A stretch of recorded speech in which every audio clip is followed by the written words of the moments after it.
It's ad time. First off, I want to remind you all that you can support the show at patreon.com/beyondsolitaire. It would mean a lot to me, and I've got some surprises in store for my patrons, so I'll make it worth your while. Second, the Beyond Solitaire podcast is proudly sponsored by Central Michigan University's Center for Learning Through Games and Simulations. They've just wrapped up their Kickstarter campaign for Rising Waters, which will be their second published game, but check the landing page if you want to pledge late.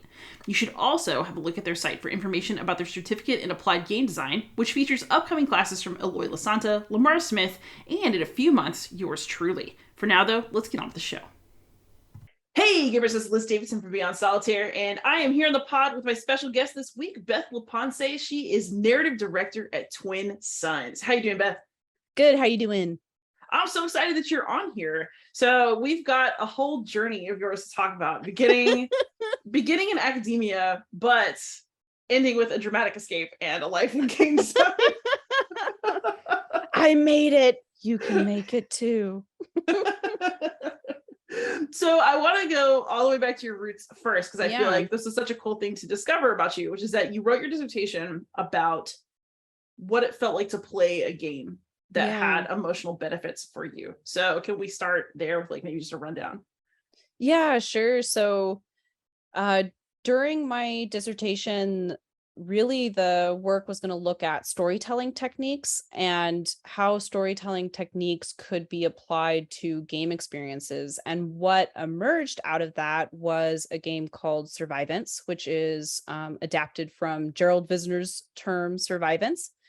And he co-opts it to mean thrivance and survival. And so it is like a real world game that you play through for acts of healing. And I had to play test it myself first before I had anyone else play it. And so ended up getting a divorce from it. Woo! So highly recommend if you're looking for a game that will lead to divorce, AKA escaping abusive relationships, then, play Survivance. So I did. And then that wasn't the research for the dissertation per se, just so that was the setup. And then from there, there were people who played, and that was a part of the process of understanding, what the meaning of, I think, framing experiences as play can do for self-expression. And so after that, at the time and then even after, I had been a freelancer as a writer and designer in games, balancing like 3 or 4 contracts at any given time, living the life. And then academia, as a single mom, academia was like a paycheck at the first of the month, right? Like, yeah, that's important, and with all of the different jobs I had, like you don't know when money is going to come in. Everyone means well, but there's invoicing and processing time, and back in those days, mailing of checks. And so it was, I think, my path initially to academia really was about stability for my children. And as my life has progressed, the limitations of academia, they just got too tight around me. And there was another option, and it was offered to me by Twin Suns. And it was just an incredible opportunity to be narrative director at a company and to have a group of writers who we get to collaborate together, and to be a part of a company where, story was really valued from the very beginning. Like I was brought in from the beginning, like during pre-production. Like I had never been brought in that early before, like, it not in my experience anyway. And so, so I have escaped. I got tenure, and I escaped. I did not fulfill my term with tenure. I just said thank you for the letter, and I'll maybe not see you again. So that was my path. It's not me, it's you. It's yeah. I mean, yeah. Yep. Yeah. Oh, you mean there's a job that's going to be offered to me where the goals are clear and and you're kind of expected to like not work on the weekends, like they really are like, don't do that though. Like, if somebody has to, they're not gonna prevent you, but it's not a part of the culture of work. And so yeah, just definitely I'm out. That's awesome. So you mentioned doing lots of contracts over the years, and yeah, Yeah. you got a lot on your resume. You are a game writer, you are an artist, you do narrative direction, you do creative direction. What are some of the games that you have worked on over time, so we can go track some down? Yeah, I suppose the one that was the biggest hit was Thunderbird Strike, like earlier on in the work that I was doing. And that one I did the art for. It's like a stop motion animation style, and it's based on really the experiences of what was coming out of stories of Anishinaabe Thunderbirds, as well as what was happening with the pipeline being put in. And so in Thunderbird Strike, you play as a Thunderbird and you're striking lightning down at mining company buildings and the big giant mining trucks. It's a high score game. You always win. So, and I think it like came out of both stories that I grew up with, teachings from my mother and from my auntie, from my grandfather, and then from elders that I grew up around in an urban setting as well. And then really based around what was happening at the time, just as a buildup and looking at, I don't know, just wanting to have a game that was fun to play. Why not just win? Why not just win? And I did get some pushback from a mentor at the time, Alan Turner, who's a really amazing game designer. He also does programming as well. He works as DePaul right now too. So he's also like industry gone to academia, and every day he's like, why? But he enjoys teaching students. And I think that's why I was in it for so long too, was like for the love of teaching, right? But he even pushed back, like that there was nothing that was going to stop the Thunderbird. Like there was not going to be like a force that shows up to stop you. You're not going to be a Thunderbird dodging from bullets and stuff. I was just like, no.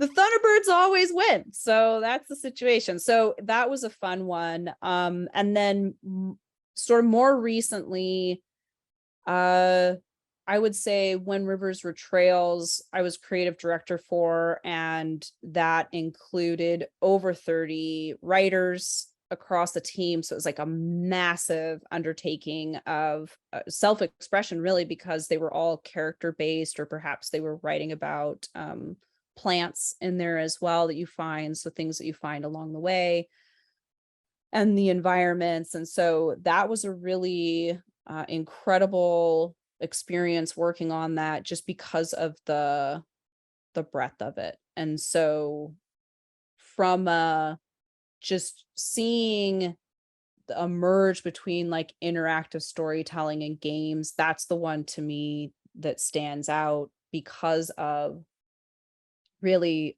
working with what you can do with game writing and how you interact with writing in a game, which was made possible by I had done a contract for the game Where the Water Tastes Like Wine, and they had used ink in order to get their text database interactive and then connected with UI as well. So you could see UI changes and all of that.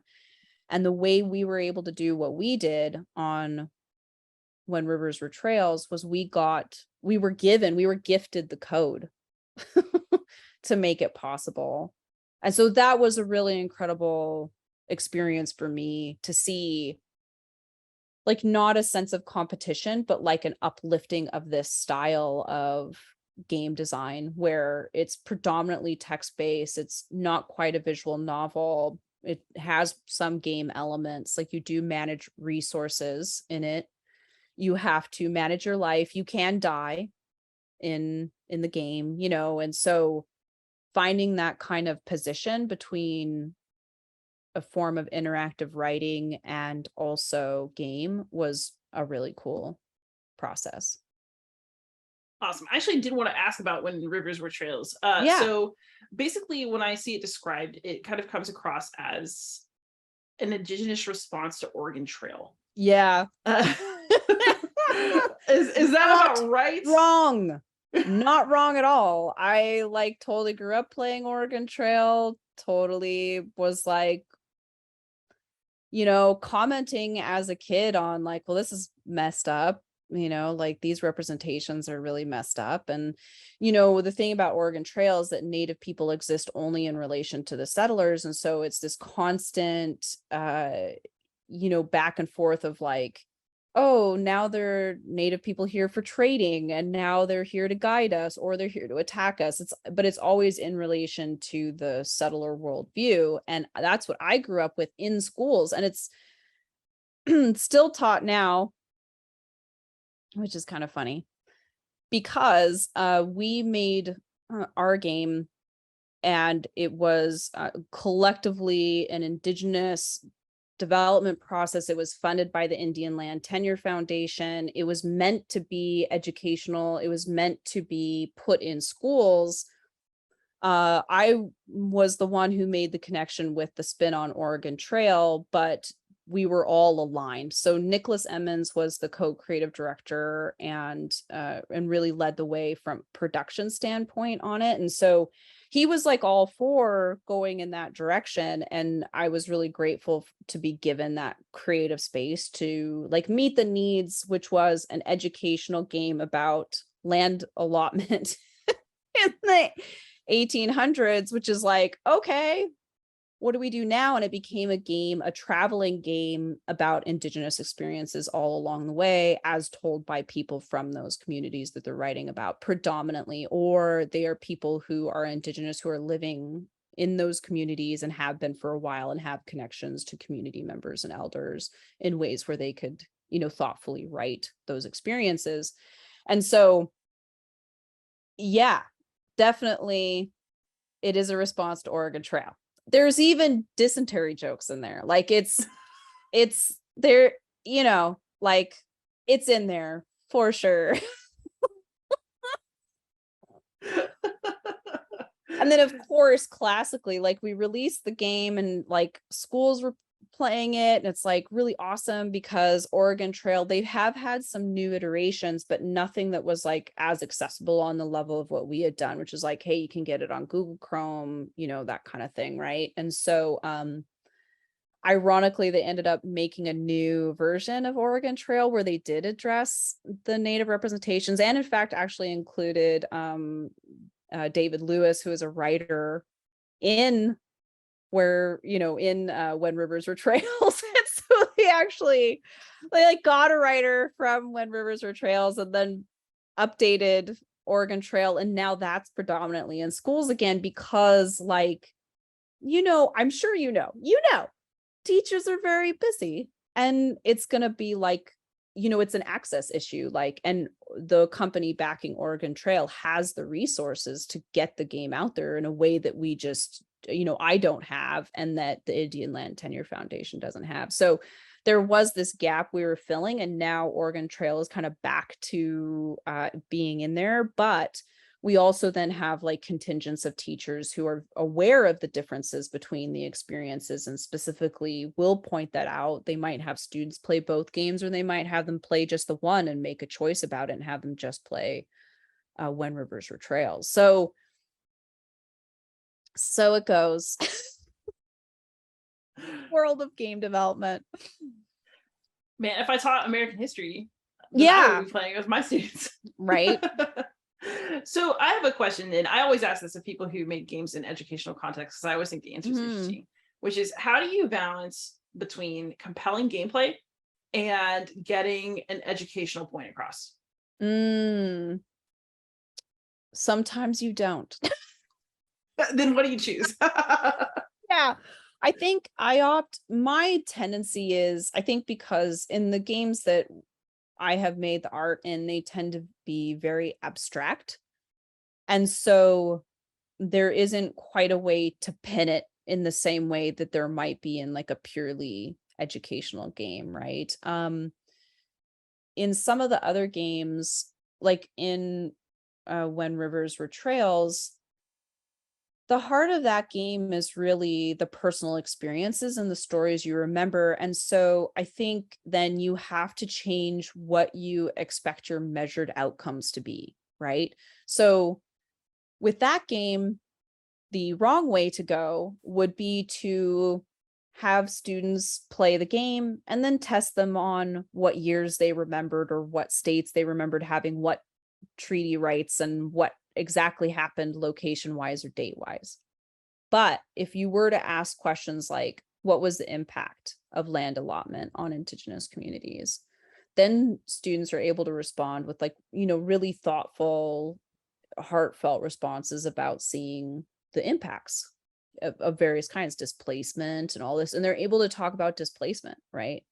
And loss of access to cultural teachings and, just death as well, genocide, right? Like these are very heavy, very extreme subjects, and they are able to walk through them through a game experience. And so for me, it's about changing the goals of what you expect and what education means. And in the work that I do, education is going to mean facilitating a connection and hoping that there is ongoing work that actually happens beyond the game, because the game is just either a catalyst or it's like a space to have experiences, but that work actually needs to happen outside of gameplay.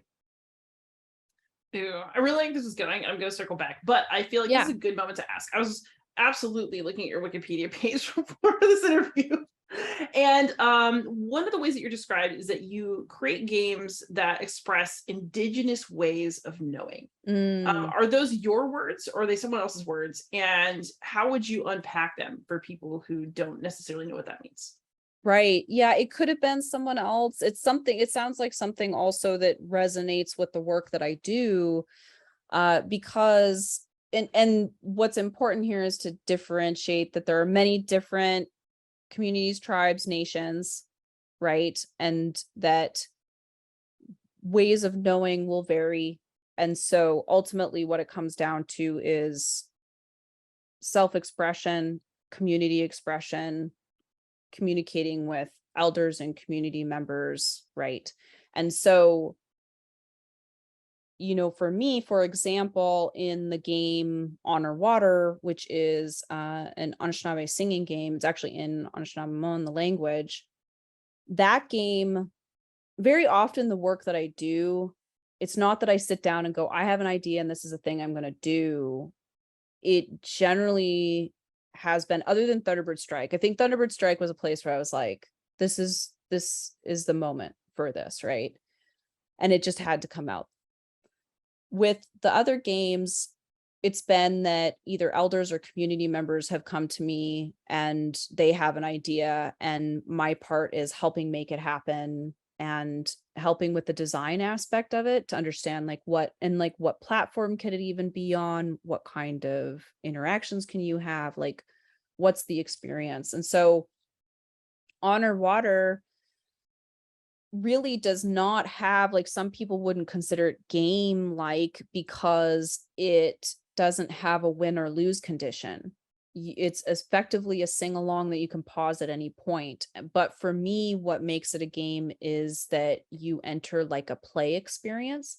And so this is what I have called grandma mechanics, because it came from Mary Renville. She's an Anishinaabe elder who has passed on now.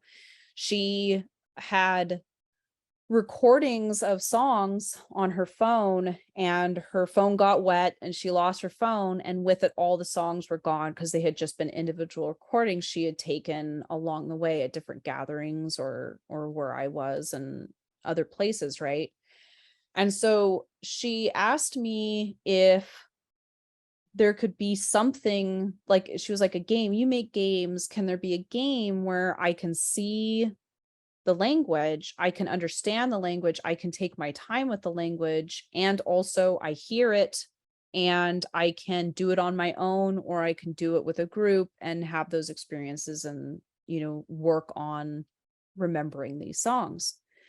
And so that's where it came from, right? Like it, and that's why then it's coming from the lens of not creating competition and also not creating shame, especially in regards to language, which was really, really taken away from people. Those who went to residential school lost, were had language beaten out of them, really, Mm.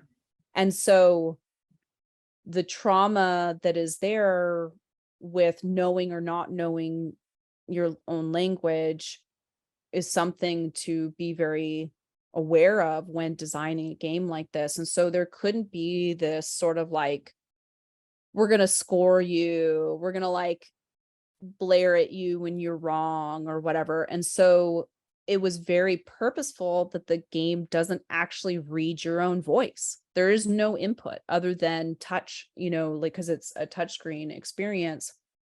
And so, and I found that from that, then there are gameplay footage videos of the songs with the closed captioning or the subtitles right there. And some people have chosen to experience it that way as well and not as a game, and that's their choice, right? And so that's just one example of how it might impact design down to the mechanics, because that's what's most important for me, is like, how is the interaction in this going to reflect the people who are collaborating on this and what their intention is, right? And so very much so with Honor Water, those indigenous ways of knowing, we're coming from an Anishinaabe lens and from the lens of wanting to celebrate and encourage people. And that's what you do through play.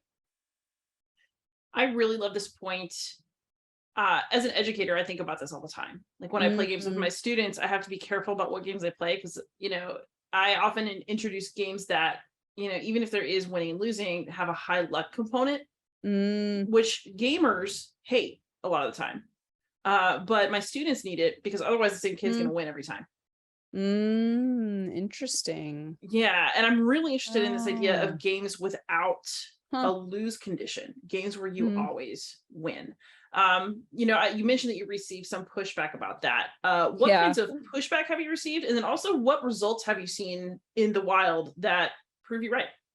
Right. Yeah. So with Thunderbird Strike, I think the pushback was just like, how much of a game is this? And the workaround there was, it was a high score game. So it's like you always win, but then you're in a competition with yourself. And so this was something also from Haida Elder and storyteller Woodrow Morrison Jr., who was a part of the dissertation work that I did, and was unfortunately, he also passed actually very recently of COVID. So his work was really important because he could see the spaces where storytelling could connect to games. And even though he wasn't directly involved in making games himself, he would have these conversations with me, and he would talk about how we all need to stand side by side, and when we are competing, it shouldn't be in this motion, like, right, it should be actually internal. And that what happens then is, as we're all standing together side by side and we're linked together, the more we rise, the more everyone else rises with us. And so how can you actually get that, like, in a game experience? How do you feel that, right? And so then with Thunderbird Strike, the outcome is an internal competition with yourself. Now, that doesn't mean you can't have fun competition too. Like, certainly people have run their own form of high score competitions with Thunderbird Strike, where there's like door prizes and stuff for the winner, and so like, do that, like, I think that there can be a healthy form of competition, a healthy form of like that win, like, that's fine to have space for that too. It's just if that gets to be the dominant form, right? And then in Honor Water, I think that one, truly can be looked at as like, well, that's just a sing along. That's not a game. It's an app. It's an app, not a game. It's an app, not a game, right? And I think that if someone wants to define it that way, fine. For me, the definition of a game is to create a safe space to play within. And so for me, then Honor Water still is a game. And that's where I see those spaces opening up. I think there's also, this tendency to, I think, well, with Honor Water, something that was unique about it is that technically you don't always win, but you are always told try again. And so that's where the grandma voice or the grandmother mechanics like comes in, right? Because every time you do lose, if you don't get it right, you're not kicked out and you don't regress in progress. You don't lose points. Like there's no punishment. The response is that the game tells you like, try again, there's another chance for you here. And so I think that it's like, it doesn't even always have to be about winning, right? Because like I've had losses in my life. We have losses in our life. Like sometimes it's just about having an experience and being able to find the value in it. Yeah. And I really like the push to define game as a specific play space as opposed to something with a win-loss condition. Right. I'm a big believer in broad definitions, to be honest. Like, you know, I did a religious studies PhD, and one of our first like intro classes was define religion, and like Oprah and football can pretty much just like... That's amazing, actually. Yeah, that's an interesting like lens to have on it. Hey.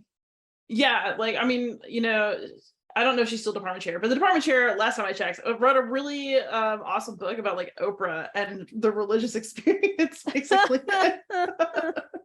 And so that's amazing. Yeah. Yeah, I think that all this conversation about ways of knowing and about kind of opening up definitions to include more people, it makes sense both in terms of inclusion and like helping people access what they need and get what they need out of a game. But also, it's just more realistic. I think a tight definition is a dangerous definition. It is, right. And like, I'll play to, like, but I'm coming from that scholarly lens, right? Where part of the work for my dissertation was reading every definition of games that exists in order to like start the dissertation by saying, when I say game, this is what it means within the context of this, and I think that's what pushed me to get so broad with it was, just I tend to be, I'll come like, about things. And so that was definitely a moment for me where I was like, well, because some will define it as, needing a set of rules and that you follow these rules. And I could say that of any of the play experiences or, at games as play spaces that I've worked on in a design role do still have not rules necessarily. I don't know if I want to call them rules, but there are parameters, right? Or there are certain definitions. So like in Thunderbird Strike, whether you can choose to strike lightning at animals, the bones of animals, to revive them and bring them back to life. And so you actually get the same amount of points for reviving a buffalo as you do taking out like a SAG-D plant, right? Like it's the same amount of points, and it's giving then space to the player to decide where do they want to make their strike, because when you're going through, it's like a side scroller and you're in constant motion. And so you have to make these choices, or you're going to miss everything. Right. And so you're not going to get everything. Like, I think there is that tendency to think like, that mastery of a game means being able to take out every entity, right? Or do every little thing. And Thunderbird Strike, like, I don't know how you physically could. Like, I played it a bajillion million times, and I know how to maximize the points based on the rhythm of where things are. But even I can't hit everything because it's not made for you to hit everything, Yeah. And I can see that driving a certain genre of gamer absolutely crazy. Yes. Which maybe is why I like to do it. I don't know. I have problems. But yeah. Like, it's because to me, like, all of it exists like in itself for the game, not for the player alone. And so that changes then the kinds of decisions you're going to make. But yeah, like there's no way to feel like you've super epically beat Thunderbird Strike. Yeah. Interesting. So I guess this is actually a good moment for sort of a reception studies question, which, you know, it's like once you read a gamer response criticism. So I feel like we need like the do do do do do do do do do do do like some kind of segue music. Yeah. So I think it's really interesting. You mentioned that you know, for example, Thunderbird Strike, it's not meant to necessarily have a winner, but there are people who make a high score situation out of it, and you're good with that. Yeah. But you know, once a game is released into the world, you can't control necessarily who plays it or how they choose to interpret it, what their response is, what they're going to do with it. As someone who has so much vision about what you want your games to do and what you want your players to feel, how do you cope with that? And you know, how much work are you doing on your end to at least try to kind of influence that narrative experience for the people who pick up your games? Yeah, that's really interesting. I think in the work that is like truest to me, I have learned to let it go. So something that I say very often is the meaning is in the meaning you make. And I think that I probably learned that from how artists cope with putting art out into the world, because that's what it is, right? And so I think for those games that by and large people would contextualize as art games, right? They fall into the art category. And I'm always like, no, don't do that, because then they're not perceived as like real games, you know, but like they're games. But for those that fall under that art game category, then it's okay to let it go. And for a lot of what I do in that, and then stop motion animations, which is a lot of work, it's like a month for a minute. And so I don't know how to not really be continuing that on as a form of self-expression.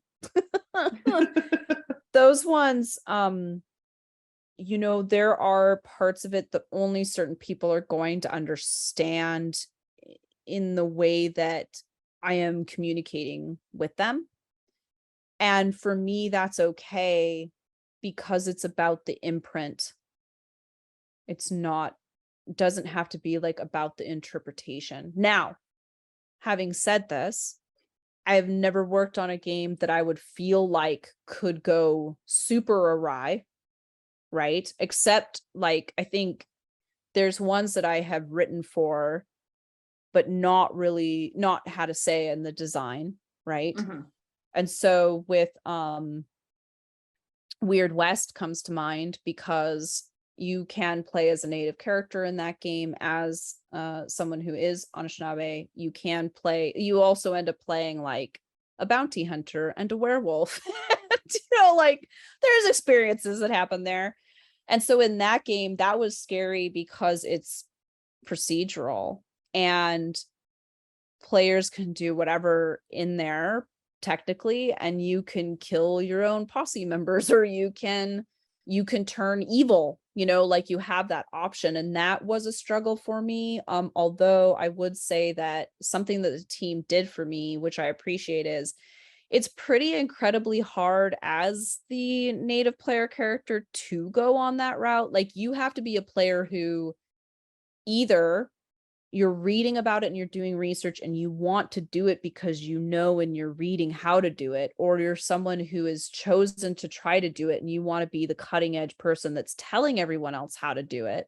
Like it's not something that's going to be overtly like, oh, I just stumbled into it. It's like something you actively have to choose. And so in those instances, I think, well, geez, those players are taking so much time and making so much effort to figure out what those choices are that they have to make in order to make it happen, that's the experience that they're asking for. And by and large, those who have gone on that path within that game, I've noticed they generally either didn't the first time they played, so they're replaying, or they know that this is rare, and so the rarity of it is what sort of provokes their interest, but they're not driven by they're not driven then by like how they think they're expressing themselves. Like they're not choosing because they're like, yeah, I want to be like evil, and I want to do Yeah. the bad stuff. It's like they're choosing it because it's harder, right? Which Mm-hmm. I didn't anticipate. I didn't understand that like that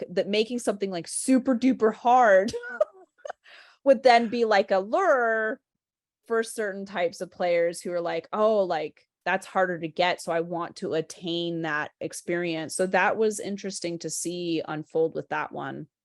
And you never know what's going to happen with a procedural game. When the game first launched, there was this hilarious bug where at the end of the game, after you've played through all the player characters, they then become NPCs to you as the final player character, and you can recruit them into your posse. So you get to see all of your versions of how you played at the end.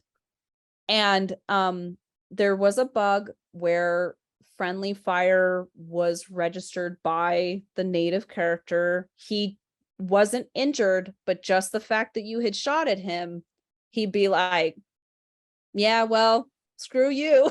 I'm out of here. And he'd just leave your posse. Just like, you just fired at me, like, bye. And he Not just ditched friends. you. Yeah, he just like ditched you. And I read the like they do their bug updates and stuff and for their versions. And I was like, oh, if only that had stayed in there, because I thought that I was like, was that really a bug though? Or Was you'd it have to just really a watch. feature? Yeah, was it a feature? Was it a feature? Was it true? Was it true to the character? True to the character. I think it was definitely true to the character, but very hard for the player not to have friendly fire in an asymmetrical top-down game. I don't think that's gonna I think you're gonna end up with some friendly fire there. So yeah, that was not actually even pulled off. So yeah, there are instances where it's like, uh-oh, what is going to be done with this? And Mm-hmm. that was an instance where, in all honesty, if I had been the one leading the game, I would not have had that path in there. So there is something to be said about, I think that in the long run, because all of the characters had different options, I think the Yeah. point is to express the characters equally across Mm-hmm. all of them. And that means the good and the bad that can come with game design, and also putting your games out there into the world, which is like players want to play, and sometimes the way they're playing is just because it's like, let's try this out. So I already think I can anticipate your answer to this, but I want to hammer it because I just thought it was a good point. Like you brought up art game versus Yeah. game. Wah, wah. So yeah, I mean, how do you kind of fight the temptation of others to classify your work as quote an art game? Because I think that people see, okay, Mhm. you're doing indie type stuff and you're a female game designer and you focus on indigenous ways of knowing it. I think that the temptation is to be like, oh, well, that's not a game then. Like that's like Yeah. an art game. Yeah. How do Oh yeah. you push back against that, and like what have your experiences been with that? Because it seems like something that you'd say is like, it's not insulting, it's I'm just, but it also kind of is. Right. It can be. I mean, like when Gamergate was at its peak, I think there were a couple of things going around about me. One was that I was a self-proclaimed game designer. Just awesome. Self-proclaimed game designer, and they'd like open up their statements like that about me. And then the second one was that I'm a cancer on game industry. So like okay, like let's so when it's that level of whateverness, I've had to personally work very hard because I seek the validation of other people. I want everyone to be happy, and I'm still working on it. And I think the working on it is actually getting to a place of not even saying anything about it. Like just okay, that's how they want to spin it, and that's how they want to talk about it or think about it. That's how they need to diminish it in their minds. But what I've found about it, by not just being in games, but comics as well and other areas, is that those patterns exist online anywhere in any field. And I think I have detached myself more and more about it by thinking about it as a percentage. Like, there is a percentage chance that this type of person and this type of experience will happen, or that this type of response will happen. It has to exist. There's just going to be some of it. And I don't want it to be that way, but like, it exists. So then it's my responsibility to say, well, I'm going to keep doing the work I'm doing and surround myself by the people who support my work and know me, or like know how to relate to me in some way, and just find people to make really cool things with and play. That's what it has to come down to, and just having like no response. Yeah, absolutely. So we could keep talking about this, but actually what I want to do is I want to circle back to my favorite thing that you said in our conversation so far. Which is that I really liked your deliberate detachment of education and educational goals from knowing dates and specific events that happen right at this time, and about education really being something else. And I think that is where games have the most potential. So what can games teach you that other media can't? I think it's in the level of depth of where you put yourself as the player. The way that you can step into a role and then identify with that character in a way, have those experiences, and relate to them as yourself having those experiences through that gameplay experience. But also just the level of tangibility of it.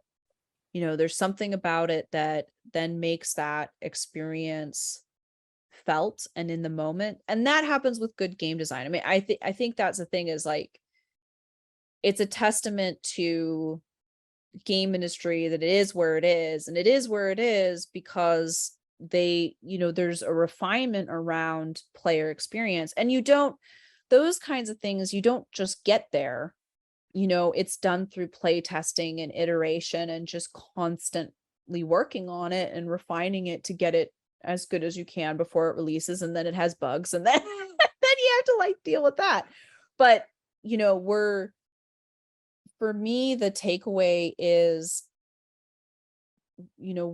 how does the player relate to the experience that they're having, and what are their takeaways? And so thinking of education that way, then it does tend to be more on the emotional side, or there's a relating that happens that will hopefully either can lead to someone who's playing going like, well, that was interesting and I had that experience, and then moving on, or doing it a part of classwork and it's a requirement, so they do it and then they move on. That's fair, that's totally fair.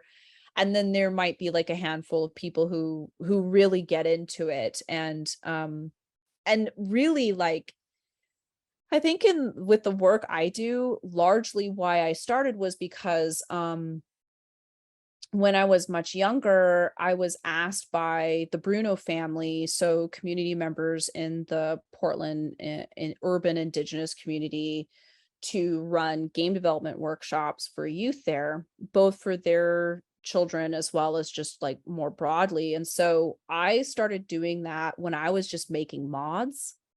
I was much younger. I was like, I don't have the experience to do this. I'm not actually like, I haven't really made games. I had done contracts and things like that, but like, I didn't have that feeling of like, here's a game I've made. Right.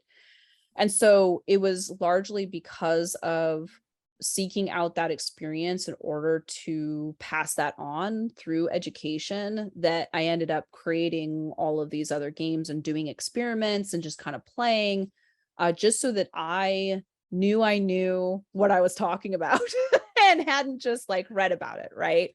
And so for me, like, the biggest thing is, if there is someone who plays a game that I've worked on, or a game that I've more directed, right? and they walk away with, I can make a game too. Like that's their takeaway. That's their educational point, is like, I could do this. That would be like the biggest win for me out of any kind of education someone can take away from a game, is that they are like, yeah, actually, this is a really cool way to like express yourself. And how can I get into it and do it too? And in fact, you can proclaim yourself a game designer. Not just self-proclaimed. You're proclaimed. Yeah. Oh man. So softy question. What are you playing right now that brings you joy? Oh my gosh, the honest truth of it is that I just got into Sea of Thieves, which I wasn't a part of the beginning. Like I haven't been a part of it. And then like I rotate with games. Like I have a Rolodex. So like the Rolodex right now is like, Fortnite is always a staple because you can always log in and go, oh my gosh, there's xenomorph skins now, and like they're back, and you like see Alien and you're like, it's Ripley or whatever. And I get sucked into that kind of stuff. I do. Meanwhile, the companies over there like, cool, you're perfect, because I'll log in every once in a while and I'll spend money, and then like everybody's like, we're kind of done with this now, let's like go to something else. So there's Fortnite on rotation. Multiverses has been a fun one because it's like a superhero, like it reminds me of playing Smash Bros and stuff, but it's like with all of these other characters instead. And so that one has been kind of fun to check out, just as sort of like my hands hurt after playing. I'm like, I don't know if they just made these controls more advanced or like I'm getting old. Probably both. Not the way I remember playing smash 'em up kind of games before. I'm like, afterwards, I'm like, my hands. So I can only play that. I'm like, it's like few rounds a night on that one. And then let's see what else. So Sea of Thieves has been a big one lately because of its sandboxy nature. But then like if I don't have enough time, keeping in mind that I have spent all day long working on a game, I might like play Fall Guys instead, like it's gonna be everything that I'm playing right now. It's social games. Like it's stuff that you get together with your friends and family, and you're like, what does everybody feel like playing, and what do we all have like installed already, and it doesn't require a lot of setup. And so, and like we can't play Sea of Thieves if we don't have a lot of time, because you never know. You don't know what rabbit hole you're going to fall down into, but it's been that one's been fun lately. But then it's like, okay, yeah, tonight I only have enough time for Fall Guys, and then I got to go to bed and start it all over again, And this is terrible because like if you were to ask like what are your favorite kinds of games, like that, I am more of the BioShock and Skyrim and like all that, like Fallout and those kinds of games. I love those. I just right now cannot find the time to play them. Like I just don't know how. And at the end of the day, it's going to come down to like, well, am I going to hang out with friends and family, or am I going to like go into my own space here? And by and large, like it's going to be the multiplayer games that are winning out lately, which is the complete opposite of what I would have expected from what I played growing up. For the most part, I really got into Ultima Online. That was huge for me. That was like training grounds as a game writer, for sure, because I ran like campaigns with different guilds, and I played as an orc. We could only speak the orc language. It was serious. Can't ride horses. Nope. No chainmail armor. No, none of that. Or no iron. I guess it was like the full suit. We could probably have a little bit of chainmail if we stole it. So that was role playing. That was like hardcore orc role playing. So I have role played orcs. That's awesome. Oh man. So if people want to find you online and check in on your work and see what you're doing, where are the best places to find you? Probably at my website is the sad truth of it, which would be elizabethlapensée.com, just to see what's updated. The reality of it is that as narrative director of Twin Suns, I am working on a game that will not be released for a number of years. So you'll probably not see or hear anything for a while, but I am around and working on a garden in the meantime. That's awesome. Fantastic. So those of you who are watching this podcast, you probably know you can find me anywhere as Beyond Solitaire. I'm a social media junkie.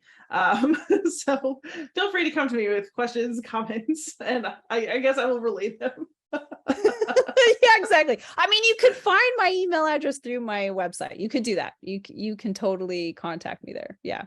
If you find me on Instagram, it's just going to be all like pumpkins and Halloween decorations, and it's not the games. That is 100% encouraged. It's Instagram. Yeah. I'm like, yes, this is my place. Beth, thank you so much for coming on the show and thank you for having sharing some of your wisdom with us. I'm gonna go track down this Wood Rivers Were Trails now. Cool. Awesome. Glad to hear it. Thanks so much. Everybody out there, please like, subscribe, comment, and most of all, happy gaming.